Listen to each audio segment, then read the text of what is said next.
Oke guys, sebelum melanjutkan, jangan lupa like dan komen. Dan yang baru bergabung, jangan lupa subscribe dan aktifkan loncengnya.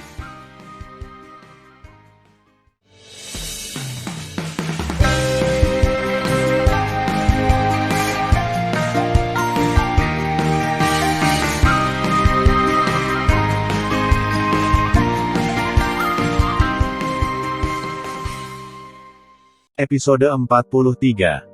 Melanjutkan cerita sebelumnya. Pada saat yang sama, Istana Kekaisaran, Rumah Tujuh Putri. Sementara Yu Yunxi dan Tan Yun sedang mengobrol, Guan Feng, pengurus rumah tangga, datang dan berkata sambil tersenyum, "Putri, berita baru saja datang bahwa talenta muda di ranah Tao yang berpartisipasi dalam kontes telah mencapai 50 juta. Oh, Yu Yunxi tidak peduli, apakah itu ada hubungannya denganku? Bagaimana itu tidak ada hubungannya denganmu?" Kata Guan Feng dan menatap Tan Yun dengan penuh arti. Ini menunjukkan bahwa sang putri memiliki pesona yang luar biasa. Yu Yunxi tersenyum dan berkata, "Pengasuh benar. Saya secara alami menawan." "Benar? Benar, kamu benar." Tan Yun melirik ke sudut mulutnya, "Kamu semakin bau." Melihat Tan Yun dan Yu Yunxi, mereka tampak seperti menggoda. Guan Feng mengerutkan kening secara bertahap dan berkata, "Putri, saya dapat melihat bahwa Anda tertarik pada Xiao Zhang. Tapi apa yang akan kamu lakukan padanya setelah kompetisi merekrut jodoh?" Yu Yunxi tersenyum dan berkata, "Pengasuh, kamu tidak perlu khawatir. Aku akan menemukan suami yang tepat melalui kompetisi perjodohan." Setelah mendengarkan, Guan Feng penuh dengan keraguan. Pada saat ini, Tan Yun berkata, "Yunxi, hampir 30 tahun lagi dari kompetisi untuk merekrut menantu. Saya ingin retret dan memahami 4 keterampilan yang ditinggalkan kakek saya." "Oke," Yu Yunxi berkata, "kalau begitu retretlah. Sampai jumpa lagi jika ada yang salah." Setelah mengangguk, Tan Yun kembali ke paviliun tempat tinggalnya, mempersembahkan menara Fangsheng, memasuki ruang pelatihan nomor 1 di lantai 2, duduk bersila, mengeluarkan slip giok yang memancarkan cahaya warna-warni dan mulai memahami 4 keterampilan. Dalam proses pencerahan, Tan Yun menemukan bahwa Protos kuno abadi memiliki pemahaman yang lebih dalam tentang 4 seni daripada pendiri domain bintang 4 seni. "Protos kuno abadi saya layak menjadi satu-satunya penguasa manusia di dunia leluhur tertinggi yang dapat bersaing dengan lautan iblis." Tan Yun dipenuhi dengan emosi. Dia mengambil napas dalam-dalam dan menenangkan suasana hatinya. Dia segera mencapai ketenangan pikiran dan mulai mengerti. Waktu berlalu. 20 tahun telah berlalu. Ketika tersisa 9 tahun 8 bulan untuk merekrut menantu dari kompetisi, puluhan ribu anak muda di jalan kota Istana Leluhur Shizu mulai memasuki kota Leluhur Shizu satu demi satu untuk mencari penginapan dan menetap. Dalam sekejap mata, di luar waktu, lebih dari 9 tahun kemudian, hanya tersisa 3 hari untuk merekrut menantu. Saat ini, 50 juta talenta muda yang berpartisipasi dalam kompetisi telah tiba di kota Leluhur Shizu. Pada saat yang sama, kota-kota besar datang untuk menonton, dan lebih dari 300 miliar orang memasuki kota Leluhur Shizu. Saat arus orang meningkat tajam, Kaisar Shizu harus memerintahkan untuk menutup gerbang kota. Namun demikian, beberapa orang datang dan berbicara dengan gembira di antara gunung-gunung yang menjulang tinggi di luar kota Leluhur Shizu. Jumlah orang di luar kota sudah mencapai ratusan miliar. 2 hari kemudian, malam tiba. Di pegunungan luas di luar kota, jumlah orangnya telah mencapai 3 triliun.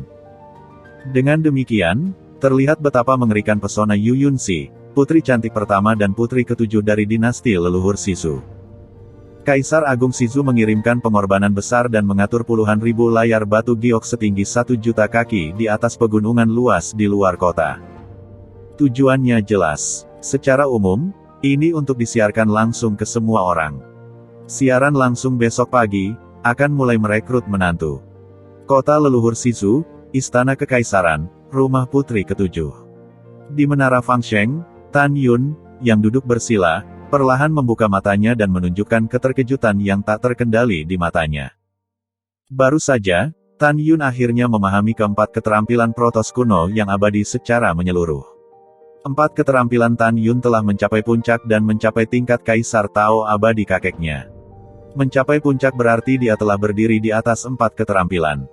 Itu berarti bahwa dia juga telah menjadi Master Pil leluhur Tao tingkat suci, Master senjata leluhur Tao tingkat suci, tingkat Master formasi leluhur Tao tingkat suci dan Master jimat leluhur Tao tinggi tingkat suci. Tan Yun di ranah suci leluhur, pencapaian keempat keterampilan berdiri di puncak dunia leluhur tertinggi. Jika Anda mengatakannya, tidak ada yang akan mempercayainya. Besok adalah hari ketika kompetisi dimulai. Setelah Tan Yun berbisik, dia bangun dengan angin musim semi seperti senyuman. Ketika dia pertama kali keluar dari menara Fangsheng, dia mendengar suara gembira, "Kamu keluar dari retret." Yun Si, Tan Yun mengikuti reputasinya, tetapi melihat Yu Yun Si berdiri di depannya, "Kapan kamu datang?" "Tidak lama sebelum aku tiba." Yu Yun Si tersenyum, sangat menawan. Setelah Tan Yun menyimpan Aula Fangsheng ke cincin, melihat penampilan Yu Yun Si yang ingin berbicara dan berhenti, dia bertanya, "Ada apa dengan penampilan khawatirmu?" Yu Yun Si menyesap bibirnya. 1 jam yang lalu, aturan baru perekrutan menantu diumumkan. "Aturan baru?" Tan Yun mengerutkan kening. "Katakan padaku." Yu Yun Si berkata dengan jujur, "Ayah saya berpikir bahwa jika 50 juta orang jenius dan menantang untuk merekrut kerabat, mereka tidak dapat diselesaikan dalam 100 tahun. Untuk menghemat waktu yang tidak perlu, ayahku memutuskan untuk membagi kompetisi menjadi 2 putaran. Babak pertama adalah kompetisi sistem gugur, yang akan menghilangkan para peserta sampai batas tertentu. Ayah saya berkata bahwa tidak mungkin bagi ranah Tao biasa untuk menyelesaikannya. Hanya mereka yang memiliki kekuatan lompatan untuk mencapai tingkat kedua ranah Dewa Tao bisa menyelesaikannya. Hanya mereka yang tidak tersingkir di akhir babak pertama yang memenuhi syarat untuk berduel sampai yang terakhir memenangkan kejuaraan.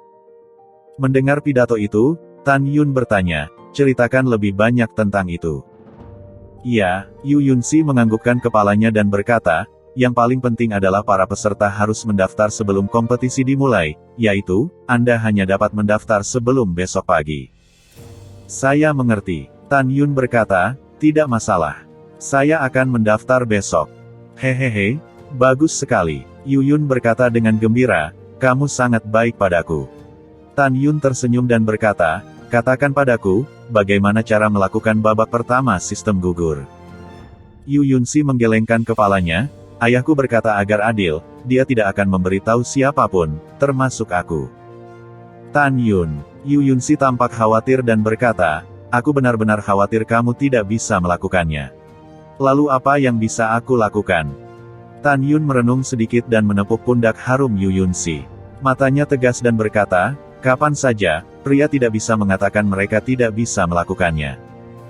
Jangan khawatir, toh aku tidak akan membiarkanmu menikah dengan siapapun." Mendengar pidato itu, Yu Yun Si mengerutkan bibirnya, dan matanya menunjukkan warna yang bergerak. "Tan Yun, terima kasih banyak. Masih terlalu dini untuk berterima kasih padaku sekarang." Tan Yun berkata sambil tersenyum, "Terima kasih setelah saya memenangkan kejuaraan." "Oke, ini kesepakatan." Yu Yun Si berkata sambil tersenyum. "Kalau begitu saya benar-benar memenangkan kejuaraan. Bagaimana Anda bisa berterima kasih kepada saya?" kata Tan Yun sambil tersenyum. "Bagaimana saya bisa berterima kasih?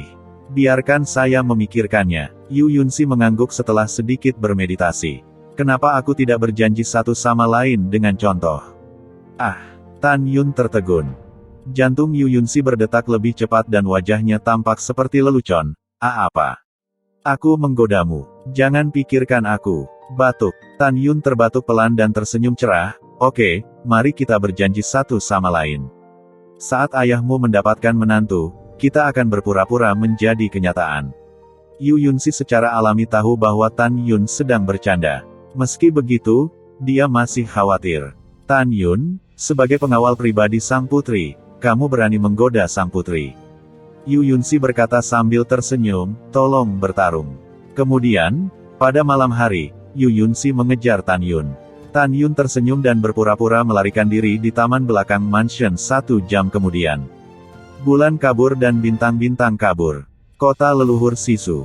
Kedua remaja itu berjalan berdampingan di kota yang penuh warna, tertawa bahagia dan berbicara dengan gembira. "Adik ke-9, alun-alun di kota leluhur Sisu jauh lebih makmur daripada kota kita." Pria muda yang mengenakan jubah merah dan wajah bertopeng berkata sambil tersenyum, apa yang dikatakan kakak senior ke-8 itu benar. Mereka adalah dua orang suci dari kuil Tianmen dan domain bintang 4 seni. Mereka juga merupakan murid ke-8 Miao Qingqing dan murid ke-9 Xin Bingxuan dari Dao Kun. Setelah mereka menyamar sebagai laki-laki dan mengubah penampilan mereka, mereka dikirim oleh Dao Kun untuk mengirim pesan ke Tan Yun. Alasan mengapa dia mengirim Xin Bingxuan adalah karena Dao Kun menemukan bahwa Xin Bingxuan sering sendirian. Dia tahu bahwa Xin Bingxuan sangat merindukan Tan Yun sehingga dia mengirim Xin Bingxuan. Adapun Miao Qingqing yang ceroboh, dia mengikuti karena dia suka bermain. Kedua gadis itu dapat memasuki kota karena mereka datang dengan token yang diberikan kepada Dao Kun oleh Dao Xing 30 tahun yang lalu. Kakak ke-8, lebih baik kita berhenti berkeliaran dan pergi ke istana untuk menemukan putri ke-7. Mata Xin Bingxuan berbinar karena kerinduan saat dia berbicara. Karena tidak melihat Tan Yun selama bertahun-tahun, Xin Bingxuan telah pergi selama sehari, seperti 3 hari musim gugur. Tidak, penampilan centil Miao Qingqing dalam pakaian wanita dan pria membuat semua orang di sekitarnya merasa kedinginan. Orang lain melihatmu. Jangan lupa bahwa kamu adalah laki-laki sekarang. Xin Bingxuan berkhotbah. Oh itu benar, Miao Qingqing berkata, adik ke-9, saya juga tahu bahwa Anda tidak sabar untuk melihat kekasih kecil Anda, tetapi tidak buruk untuk malam ini. Kamu lihat betapa indahnya di sini. Aku ingin berbelanja cukup malam ini. Bisakah kita menemukan kekasih kecilmu besok pagi? Xin Bingxuan mengusap di pipinya dan berkata, kekasih kecil, jika kamu melakukan ini lagi, aku akan mengabaikanmu. Yah, baiklah, aku tidak akan mengatakannya. Miao Qingqing berkata, saudari 9, berjanjilah padaku. Oke, kata Xin Bingxuan dengan enggan. Kemudian, kedua wanita berpakaian pria itu mulai mengembara. Tiba-tiba, semburan percakapan menarik perhatian putri kedua. Besok pagi, perjodohan putri ke-7 secara resmi akan dimulai. Menurutmu siapa yang bisa memenangkan gelar dan dinikahkan oleh Kaisar Agung? Izinkan saya mengatakan bahwa Tuan Muda Qikong dari rumah Grand Marshal di Dongzhen dapat menang dan menjadi menantu Kaisar yang cepat. Tidak, saya kira tidak. Meskipun saya akui bahwa Tuan Qi hampir tak terkalahkan di dunia Tao, Tuan Muda di rumah Grand Marshal di Nanzhen, rumah Grand Marshal di Beizhen dan rumah Grand Marshal di Shizhen juga memiliki bakat tiada taraf. Selain itu, harimau berjongkok, naga tersembunyi di dinasti leluhur Shizu mungkin tidak memiliki kejeniusan yang sebanding dengan Master Qikong. Yah, apa yang dikatakan pria ini masuk akal. Mendengar ini, Xin Bingxuan berkata, kakak perempuan ke-8, Yu Yunxi ingin merekrut kerabat daripada Tao. Ya, Miao Qingqing berkata, dia layak menjadi putri tersayang Kaisar Shizu. Sangat menyenangkan menemukan seorang suami. Dan 9 saudara perempuan bela diri yang lebih muda, ketika kita memasuki kota, bagaimana saya bisa mengatakan bahwa ada banyak orang di pegunungan di luar kota? Ternyata mereka semua ingin menonton kerabat perekrutan Bidao. Xin Bingxuan sedikit mengangguk dan setuju, yah, juga, aku ingin melihat betapa cantiknya Yu Yunxi ini. Miao Qingqing berkata sambil tersenyum, karena kita di sini, mari kita lihat. Kita punya hak untuk bermain. Ya, Xin Bingxuan tersenyum, mengambil 2 langkah ke depan, dan bertanya kepada pemuda terdaftar yang sedang berbicara, apakah Anda tahu di mana upacara perekrutan diadakan? Setelah mengetahui bahwa Xin Bingxuan dan Miao Qingqing tidak dapat melihat pencapaian mereka, mereka segera menjadi hormat. Salah satu anak muda dengan hormat berkata, senior, upacara perjodohan akan diadakan di kuil Tao Tongtian di luar istana besok pagi. Artinya, putri ke-7 akan pergi ke kuil Tao Tongtian besok pagi, kan? Xin Bingxuan bertanya, karena dia mengira Tan Yun adalah pengawal pribadi Yu Yunxi, dia akan bersama Yu Yunxi. Ya, pemuda itu berkata dengan jujur, tidak hanya putri ke-7 yang akan datang besok, tetapi juga Kaisar Agung dan 4 perwira, menteri penting, dan jenderal akan datang. Terima kasih banyak, ucap Miao Qingqing. Xin Bingxuan berkata, kami akan menunggunya di kuil Tao Tongtian besok. Pada saat yang sama, rumah Grand Marshal di Dongzhen. Di aula yang megah, Qilong, Marsekal Agung Dongzhen, memanggil Qikong, putra sulungnya. Aku sudah melihat ayahku, kata Qikong yang tampan dengan hormat. Qilong tersenyum, mengangguk dan bertanya, kosong nak, besok adalah hari ketika Bidao mulai merekrut kerabat. Apakah kamu yakin? Iya, kata Kikong dengan suara nyaring, tidak ada yang bisa menghentikan tekad anak itu untuk menikahi putri ketujuh.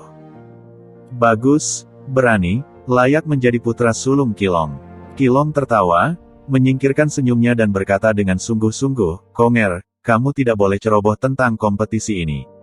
Keturunan dari 3 marsekal Nanzen, Beizen dan Shizen juga merupakan bintang yang sedang naik daun dan jenius di antara para jenius.